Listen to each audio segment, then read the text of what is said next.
Hello, എല്ലാവർക്കും പുതിയൊരു വീഡിയോയിലേക്ക് സ്വാഗതം. ഇന്ന് ഞാൻ നിങ്ങളെ കാണിക്കാൻ പോകുന്നത് വിദേശ രാജ്യങ്ങളിൽ മഴ കാണാണ്ട് ജീവിക്കുന്ന നമ്മുടെ ഒരുപാട് സുഹൃത്തുക്കളുണ്ട്. അവർക്ക് വേണ്ടിയിട്ടാണ്. എന്നാലും നമ്മൾ നാട്ടുകാർക്കും കാണാൻ പാടില്ല എന്നല്ല പറഞ്ഞത്. അവർക്കൂടി വേണ്ടിയിട്ടാണ് ഈ വീഡിയോ ചെയ്യുന്നത്.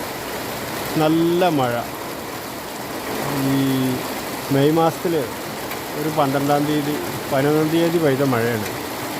അപ്പോൾ ഇതാണ് മാനത്തെ ഇപ്പോഴത്തെ അവസ്ഥ. ആകാശം മൂടിക്കിടക്കുന്ന ഒരു രൂപത്തിലാണ് ഇപ്പോൾ കാണുന്നത്.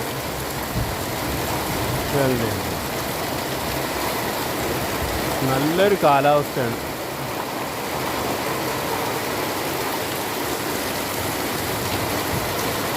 വീടിൻ്റെ മുകളിൽ നിന്നൊക്കെ ഉതിർന്നിറങ്ങുന്ന വെള്ളമാണിത്.